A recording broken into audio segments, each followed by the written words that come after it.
Montana Territory, 1872. The raging Yellowstone had shown no mercy. Like an angry god of old, the river had risen up and swallowed half the town of Riversbend, leaving nothing but mud, broken dreams, and splintered memories in its wake. Nora Zimmerman stood at the edge of what used to be her home, her slender fingers clutching the silver locket around her neck, the only possession she'd managed to save. At 22, she'd already weathered more storms than most souls twice her age. Her long blonde hair, usually pulled into a neat bun, hung loose around her shoulders, streaked with mud and tangled by the wind. Her blue calico dress, borrowed from the Reverend's wife, hung slightly too large on her frame, making her appear even more fragile than she felt. "Nothing left," she whispered, her voice barely carrying above the whisper of the now receded waters. "Not a board, not a nail. 6 months a widow, and now this." The flood had claimed the home she and Thomas had built together, along with the general store they'd run since their marriage 3 years ago.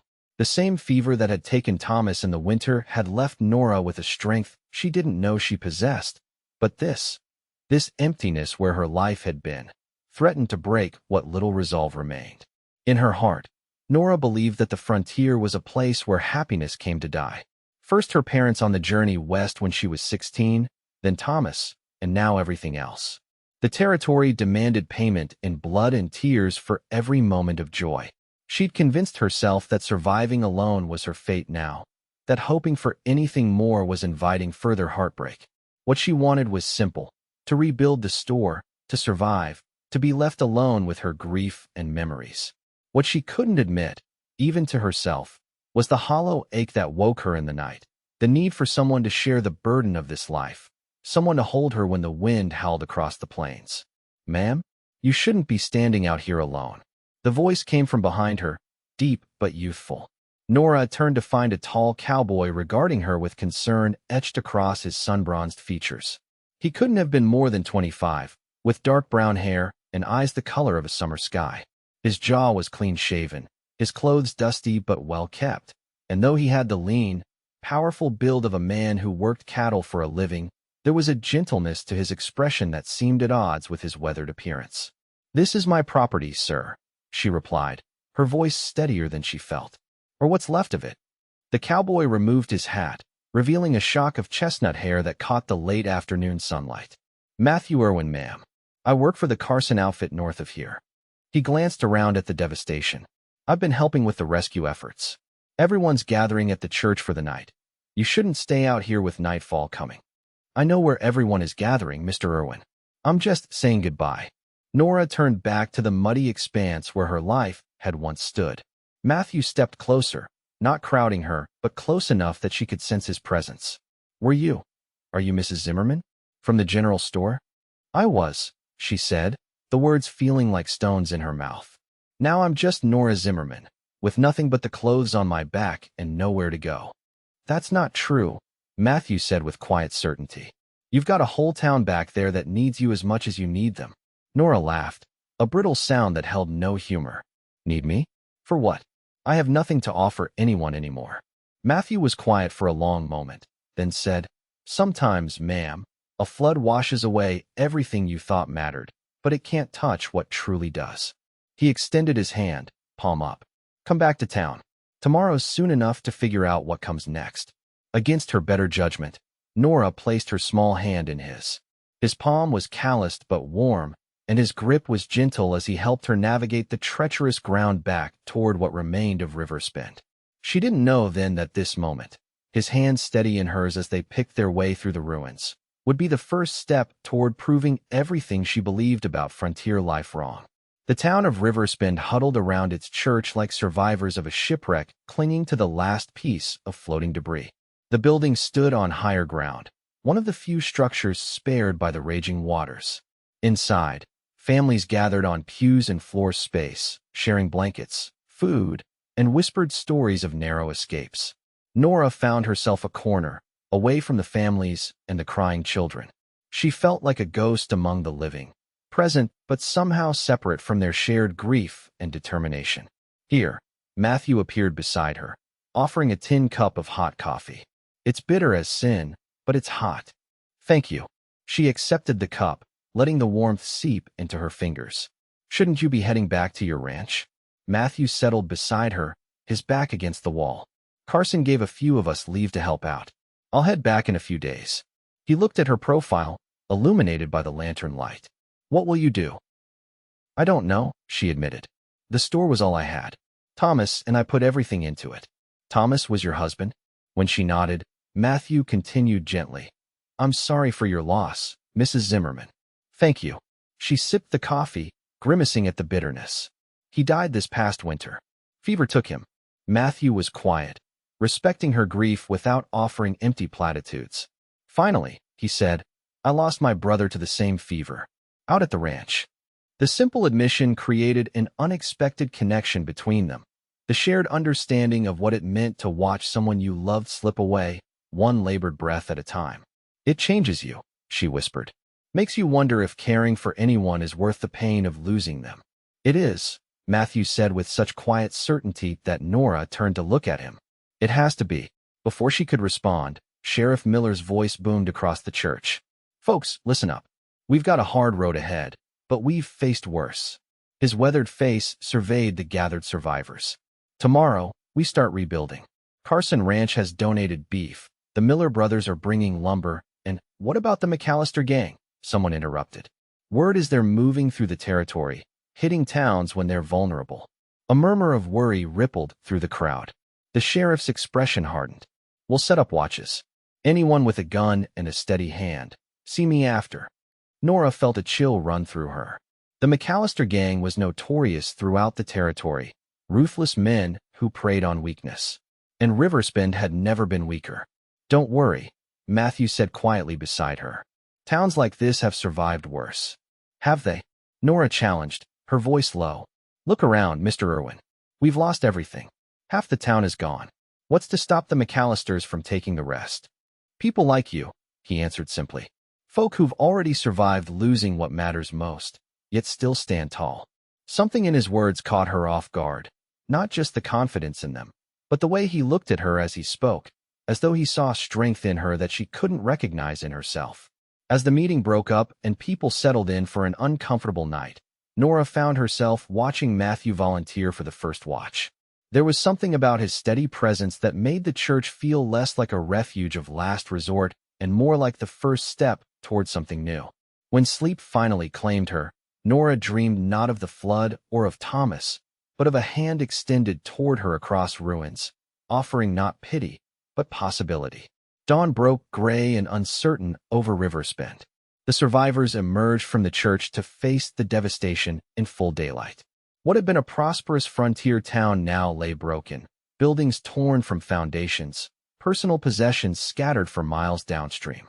Nora stood on the church steps, watching as men organized into work parties, women set up cooking stations, and children were assigned to collect what could be salvaged. There was purpose in their movements, determination in their expressions. Life continued, even when it seemed impossible. Mrs. Zimmerman? Matthew approached, his expression serious. The sheriff is assigning plots for temporary shelters. I told him you'd need one. Thank you, but I'm not staying, Nora said, the decision crystallizing as she spoke.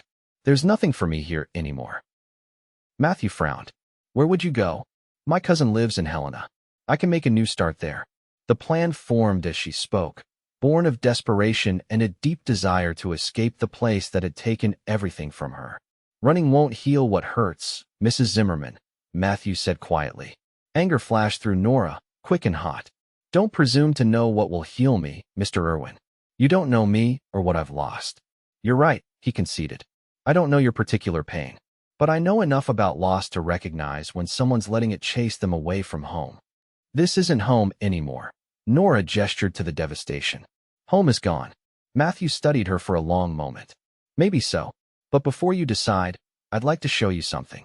When she hesitated, he added, just a short ride. If you still want to leave afterward, I'll help you make arrangements myself. Curiosity warred with caution in Nora's heart. Finally, she nodded. 1 hour. That's all. Matthew led her to where his horse, a handsome bay gelding, was tethered. This is Buck, he said, patting the animal's neck. He's steady as they come. With practiced ease, Matthew helped Nora mount. then swung up behind her. The unexpected intimacy of sharing a saddle made her stiffen, but as they rode away from town, the rhythm of the horse's gait and the solid presence at her back gradually eased her tension. They rode west along the river, away from the worst devastation. After 20 minutes, Matthew guided Buck up a gentle rise. At the top, he reined in and dismounted, then helped Nora down. "Look," he said simply, gesturing toward the valley below. From this vantage point, Nora could see the full sweep of the river and the land it had carved through the centuries. The recent flood had changed its course slightly, revealing something she hadn't noticed before. "Do you see it?" Matthew asked, where the river bent around that outcropping. Nora squinted, then caught her breath. The flood had carved away part of the bank, exposing a seam of something that glinted in the morning light. "Is that gold?" Matthew confirmed. "Not a mother lode, but a decent vein. One of the Carson boys spotted it yesterday while tracking stray cattle." Nora turned to him, confused. "Why are you showing me this?" "Because," Matthew said, his eyes never leaving hers, "the land registry shows this parcel belongs to Zimmerman Holdings." "That's you, Mrs. Zimmerman." The world seemed to tilt beneath Nora's feet. "This is my land." "But how?" "Your husband must have purchased it as an investment. The deed was recorded last fall." Matthew's expression softened. "You haven't lost everything, Mrs. Zimmerman. In fact, you may have gained something far more valuable." Nora stared at the glinting seam, emotions warring within her. Hope fluttered against the cage of her grief, beating fragile wings. "I don't know the first thing about mining," she said finally. "No," Matthew agreed. "But you know about running a business. And Riversbend is going to need a general store more than ever." He hesitated, then added, "Let me be your new beginning, Mrs. Zimmerman. Not as anything improper, but as a partner. I've saved enough to invest in a new store. With your experience and the capital from this claim, we could rebuild better than before." Nora looked at him, truly looked at the man standing before her. Not a stranger anymore, but not yet a friend. Something else, something undefined but full of possibility. "Why would you do this?" she asked. "You don't know me." "I know enough," he replied. "I know you're stronger than you believe. I know Riversbend needs people like you to survive. And I know that running from pain only ensures you carry it with you wherever you go." His words struck a chord deep within her. For months, she'd been surviving, not living, moving through days like a shadow of herself. The flood had washed away the physical reminders of her life with Thomas, but perhaps it had also cleared space for something new to grow. "I need time to think," she said finally. Matthew nodded, respect in his eyes. "Of course. But think about this too. Sometimes the worst disasters clear the way for unexpected blessings." As they rode back toward town, Nora felt something she hadn't expected, a tiny seed of possibility taking root where before there had been only barren grief. The next week passed in a blur of activity. Riversbend began to rise from the mud, one building at a time. Temporary shelters gave way to more permanent structures as lumber arrived from neighboring settlements. The community pulled together with a determination that surprised even those who'd lived there all their lives. Nora found herself at the center of it all. News of her gold claims spread quickly, and what might have bred jealousy instead sparked hope. If Nora Zimmerman's luck could turn, perhaps the town's fortune would follow. She'd taken a small room above the makeshift saloon and spent her days helping coordinate supplies, negotiating with the mining company that had expressed interest in her claim, and, increasingly, planning the new general store with Matthew. "The floor plan's all wrong," she insisted one evening as they sat on the saloon's porch, reviewing his sketches by lantern light. "We need the dry goods at the back to draw customers through the entire store." Matthew chuckled, making corrections. "You've got a merchant's mind, Nora. I'd have put them right up front." She'd asked him to use her given name days ago, tired of the formality between them when they were planning a shared future, at least a business one. "That's because you've never run a store," she replied, but there was no sting in her words. His willingness to defer to her expertise had surprised her at first, then impressed her. So many men she'd known couldn't bear to acknowledge a woman might know more about something than they did. "True enough," he agreed easily. "My talents lie elsewhere." "With cattle," she said. Matthew nodded, but there was something in his expression, a hesitation, that made Nora curious. "What is it you're not telling me?" she asked directly. He set down his pencil, considering her for a long moment. I wasn't always a cowhand, he admitted finally. I trained as a lawyer back east. Came west after the war, looking for something different. Nora stared at him in surprise. A lawyer? But why? Why am I riding for Carson instead of hanging out my shingle? Matthew shrugged. After what I saw during the war, I needed space. Open sky. Work that left me too tired to think at night. The revelation shifted something in Nora's understanding of him. She'd assumed he was like so many cowboys, rootless young men drawn west by adventure and opportunity. Instead, she glimpsed a man who had deliberately chosen a simpler life after witnessing complexity at its worst. Does Carson know? She asked. He does. Uses me to review contracts sometimes. Matthew's smile was self-deprecating. Says he's getting legal advice at Cowboy wages. Nora laughed, the sound surprising her with its ease. When had laughter returned to her life? She couldn't pinpoint the moment. So I'm not just partnering with a cowboy, but a lawyer as well, she mused. That explains why our agreement is so meticulously worded. I wanted to be sure your interests were protected, he said seriously. This partnership needs to benefit you first, Nora. You're the one who's lost the most. His consideration touched her deeply. In the week they'd been planning together, Matthew had never once tried to take advantage of her situation or assert control. Instead, he'd offered ideas, respect, and a steady presence that had become, she realized with a start, something she looked forward to each day. Before she could respond, shouts erupted from down the street. Both of them rose, instinctively moving closer together as Sheriff Miller came running toward the saloon. McAllister's, he called out. Riders spotted them 10 miles south. They'll be here by morning. The news hit the recovering town like a second flood. Men hurried to secure weapons. Women gathered children, and a palpable fear descended as darkness fell. You should leave, Matthew said quietly to Nora as they joined the gathering in the makeshift town hall. Head for Carson Ranch until this is over. It's well defended. And abandon everyone here? No. Nora's voice was firm. This is my home. These are my neighbors. I'm staying. Matthew studied her face in the lamplight, concern evident in his expression. Nora, these men are dangerous. They won't hesitate to. I know what men like that are capable of, she interrupted. All the more reason why every pair of hands is needed. She met his gaze steadily. I can shoot, Matthew. Thomas made sure of that. Something shifted in his eyes. Respect, certainly, but something else too. Something warmer that made Nora's heart beat a little faster despite the danger surrounding them. Then we stand together, he said finally. As the town prepared for the coming threat, Nora found herself working alongside Matthew to fortify the few standing buildings. They spoke little, but moved in a rhythm that felt surprisingly natural, anticipating each other's needs, supporting each other's efforts.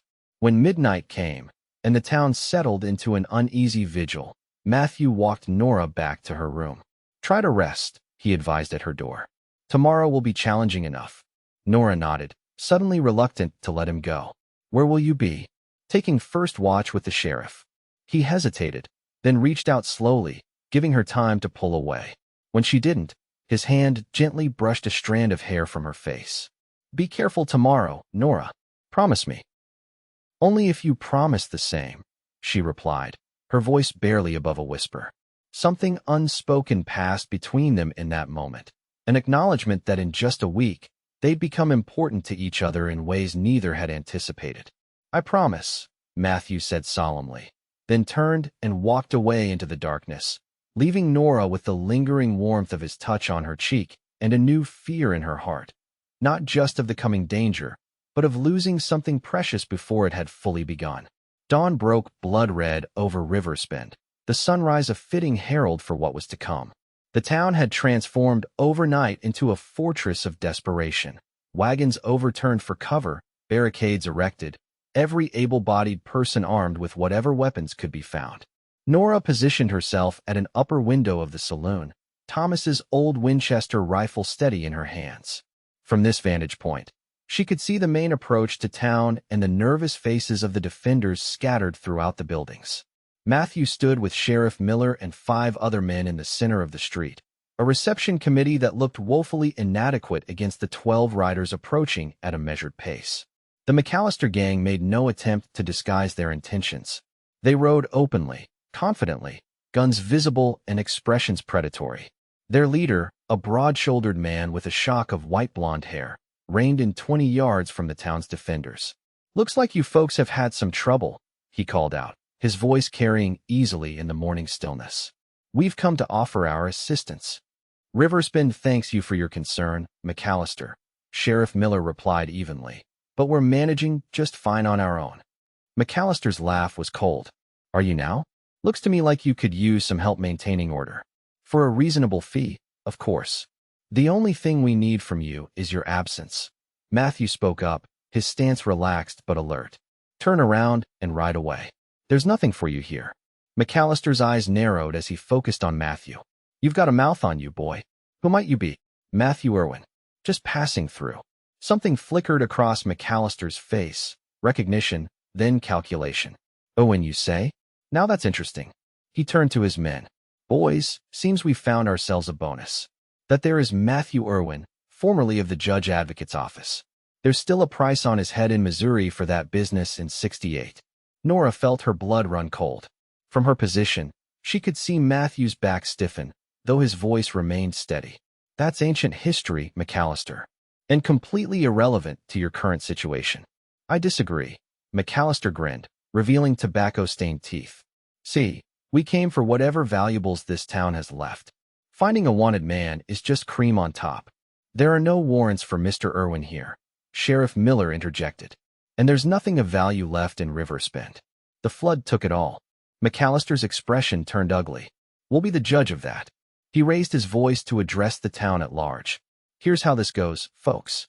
You bring out whatever valuables you've managed to salvage, along with Mr. Irwin there, and we'll leave the rest of you in peace. Resist, and we'll take what we want anyway, along with a few lives for our trouble." Nora's mind raced. Matthew wanted? For what? The man she'd come to know over the past week was honorable, kind, principled. Whatever had happened in Missouri couldn't change that. Without conscious thought, Nora found herself moving. Down the stairs, through the back door of the saloon, and around to where she could approach the standoff from an angle the gang wouldn't expect. "You've got 1 minute to decide," Mallister was saying as Nora emerged from between buildings, her rifle trained steadily on him. "That's not going to happen," she called out clearly, her voice carrying across the tense tableau. All eyes turned to her, the gang members with surprise, the townspeople with alarm, and Matthew with a complex mixture of concern and something that looked remarkably like pride. Well, Mallister drawled. "What have we here? A little lady playing at being a hero?" "No," Nora replied steadily. "A woman protecting her town and her business partner from thieves and murderers." She stepped forward, moving to stand beside Matthew and the sheriff. Her eyes never left Mallister. Her rifle never wavered. "Nora," Matthew murmured, "get back inside." "No," she said simply. Then, louder, to Mallister, "You should know that while you've been talking, the rest of the town has been moving into position. You're surrounded." It was a bluff, partially. The townspeople had indeed taken up defensive positions, but they were outnumbered and outgunned. Their only advantage was desperation and knowledge of the terrain. Mallister's eyes narrowed as he scanned the buildings around them. Rifle barrels glinted from windows and rooftops, though there were fewer defenders than Nora had implied. For a long, tense moment, the outcome hung in the balance. Then, to Nora's surprise, Mallister threw back his head and laughed. "You've got spirit, girl, I'll give you that." He looked at Matthew. "And you've got loyal friends, Irwin." Interesting. He seemed to come to a decision. Maybe Riversbend isn't worth the trouble after all. "A wise assessment," Sheriff Miller said evenly. "There's nothing here but mud and determination." Mallister nodded slowly. For now, his gaze lingered on Nora, then Matthew. "But I'll be remembering both your faces. Especially yours, Irwin. $500 is $500. With that, he wheeled his horse around. His men followed suit, clearly unhappy but unwilling to challenge their leader. As quickly as they had appeared, the Mallister gang was riding away, leaving behind a town holding its collective breath. Only when the riders disappeared over the horizon did Nora allow her rifle to lower. Her hands were shaking, she realized, though they had been perfectly steady during the confrontation. That, Sheriff Miller said into the silence, was either the bravest or the most foolish thing I've ever seen. He looked at Nora with newfound respect. Thank you, Mrs. Zimmerman.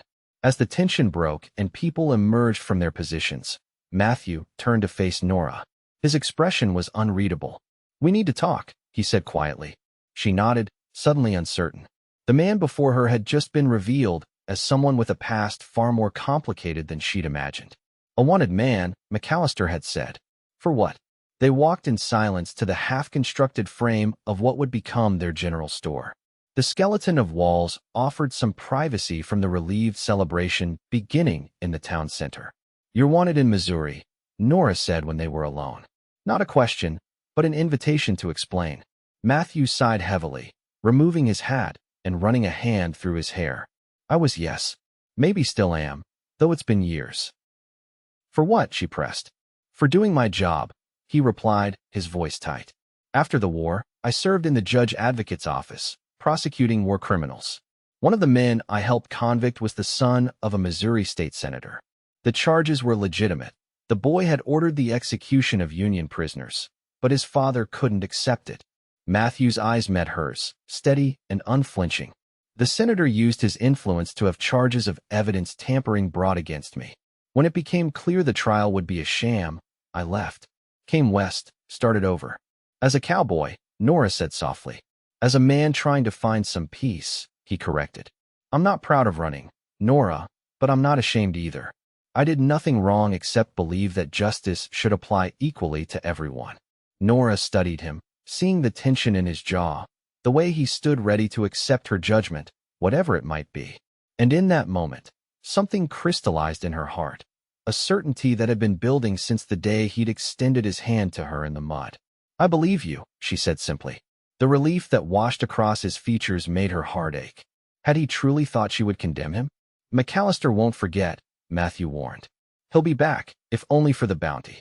Then we'll be ready, Nora replied with a conviction that surprised even her. This is our town, Matthew. Our home. I'm not running from it, and I don't expect you to either. Our home, he repeated, the words carrying weight beyond their literal meaning. Nora, I need to be clear about something. When I proposed our partnership, I meant it as just that, a business arrangement beneficial to us both. But these past days, he took a step closer, close enough that she could see the flecks of gold in his blue eyes. These past days have shown me that what I feel for you goes beyond business. I admire your strength, your resilience, your heart.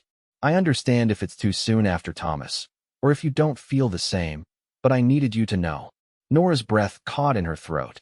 Part of her wanted to step back, to retreat into the safety of grief and solitude. But a stronger part, a part that had been awakening with each day spent in Matthew's company, urged her forward. I never expected to feel anything again, she admitted softly. After Thomas died, it was like part of me died with him. Then the flood came and took everything else, and I thought that was it. That life was just going to be one loss after another. She reached out tentatively, her fingers brushing against his. But you showed me a gold seam in the riverbank. You offered partnership when I had nothing to contribute but experience. You stood against Mallister today, knowing he could expose your past. Matthew's fingers intertwined with hers, warm and strong. Nora, let me finish, she insisted gently. What I'm trying to say is that you've shown me that loss isn't the end of the story. That new beginnings are possible, even here, even now. The hope that dawned in Matthew's eyes was like sunrise after the longest night. Are you saying? I'm saying I'd like to see where this leads, Nora replied, her voice steadier than her heartbeat. Not just the store, but us. The smile that transformed Matthew's face was worth every moment of fear she'd felt standing up to Mallister. He raised their joined hands to his lips, pressing a gentle kiss to her fingers. That's all I ask, he said. A chance. As they stood together in the skeleton of what would become their shared business, surrounded by a town rebuilding itself from disaster, Nora felt something she'd thought lost forever. The quiet certainty that tomorrow could be better than today, that life could still hold joy and possibility, even on the harsh frontier. The next 3 months brought changes to Riversbend that few could have predicted in the aftermath of the flood. The town rebuilt, not as it had been, but stronger, more determined. The gold in Nora's claim proved substantial enough to attract investors, bringing new prosperity to the region. The Zimmerman Irwin General Store opened its doors 6 weeks after the confrontation with the Mallister gang, its shelves stocked with goods from as far away as Chicago and San Francisco. The grand opening celebration drew people from 3 counties, all curious to see the establishment that had risen from mud and desperation. But it wasn't just the store that drew attention. The partnership between the young widow and the former lawyer-turned-cowboy had evolved into something the town watched with knowing smiles and approving nods. Their courtship, conducted with proper decorum but unmistakable affection, gave Riversbend something it sorely needed, a symbol of renewal and hope. For Nora, each day brought new discoveries. The way Matthew's eyes crinkled at the corners when he laughed. How he remembered every customer's name and asked after their families. The gentleness with which he handled not just her, but everyone who crossed his path.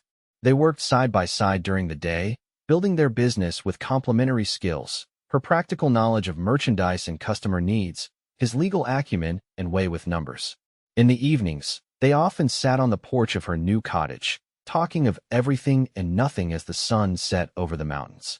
It was on such an evening, with autumn painting the cottonwoods gold along the riverbank, that Matthew finally spoke of what had been on his mind. "I received a letter today," he said, his voice carefully neutral. "From Missouri." Nora's hand stilled on the cup of tea she'd been raising to her lips. "The senator?" Matthew shook his head. "The governor.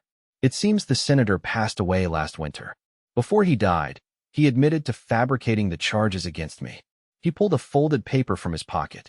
"This is an official pardon and apology from the state of Missouri. I'm no longer a wanted man." Joy and relief flooded through Nora. She set down her tea and took the letter, reading the formal language that restored Matthew's good name and standing. "This is wonderful news," she said, returning the paper to him. "You're free." "I am," he agreed, folding the letter carefully. "Which means I'm now free to ask you something I've been wanting to ask for weeks." The serious tone in his voice made Nora's heart skip. "What is it?" Matthew took her hands in his expression solemn, but his eyes warm. "Nora Zimmerman, I know it hasn't been very long, and I know your heart has weathered storms few could imagine. But in these months we've spent rebuilding our lives together, I've come to love you more than I thought possible." He reached into his pocket again, this time producing a small ring with a modest diamond that caught the last rays of sunset. "I'm not asking you to forget Thomas or the life you had. I'm asking you to let me be part of what comes next, to build something new together, something that honors the past but looks to the future." Tears welled in Nora's eyes as Matthew continued, his voice steady despite the emotion evident in his face. "Will you marry me, Nora? Not because you need someone, but because we're better together than apart? Because I love you, and I want to spend the rest of my days showing you just how much." For a moment, Nora couldn't speak past the lump in her throat. The journey from that muddy riverbank where she'd stood alone, believing she had lost everything, to this porch where a good man offered her his heart seemed impossible. Yet here she was. "When I lost Thomas," she said finally, her voice soft but clear, "I thought I'd never feel whole again. When the flood came, I was certain the world was telling me I didn't deserve happiness." She squeezed Matthew's hands. "You proved me wrong, Matthew. You showed me that even the worst losses can lead to unexpected blessings." She took a deep breath, letting go of the last wisps of the false belief that had nearly driven her from Riversbend. "Yes, I will marry you. Because I love you, and because I believe that with you, every day can be a new beginning." Matthew's face lit with joy as he slipped the ring onto her finger. It fit perfectly, as if it had always been meant to be there. He leaned forward, pausing just short of kissing her, his eyes seeking permission.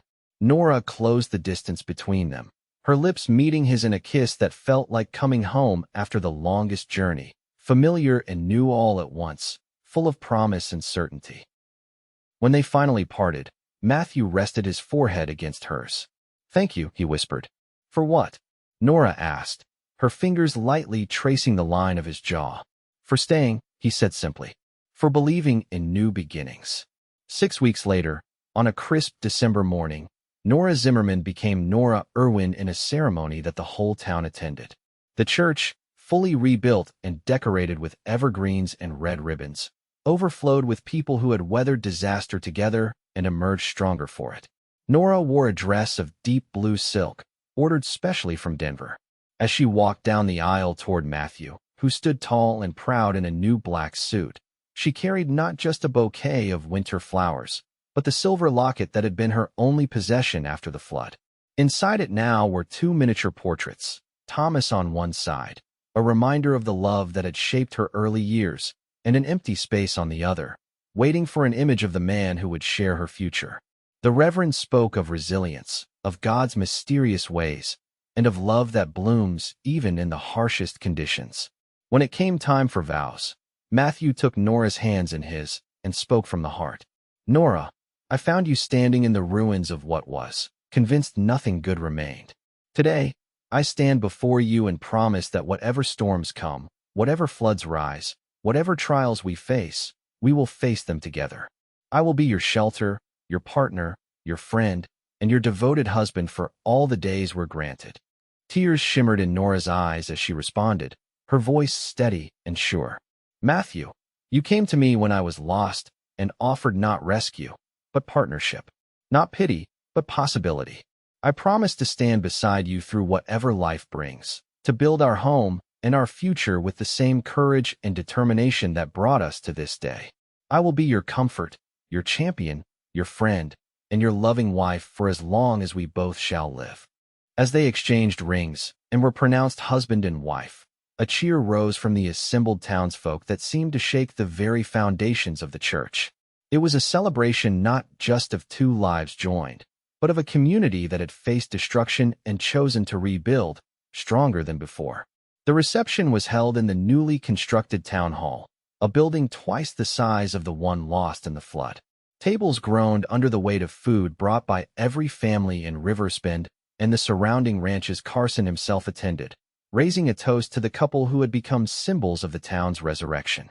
"To Matthew and Nora Irwin," he proclaimed, glass held high, "who remind us all that even when the waters rise and wash away everything we thought we couldn't live without, what matters most remains: courage, community, and the capacity for new beginnings." As evening fell and lanterns were lit throughout the hall, Matthew led Nora onto the dance floor for their first waltz as husband and wife. As they moved together in perfect harmony, he bent to whisper in her ear, "Happy?" Nora looked up at him. This man who had extended his hand when she stood alone in the mud, who had seen strength in her when she felt only weakness, who had offered partnership that grew into love. "Completely," she replied, her heart full to overflowing. "And grateful? For what?" Matthew asked, his hand warm against the small of her back as they turned.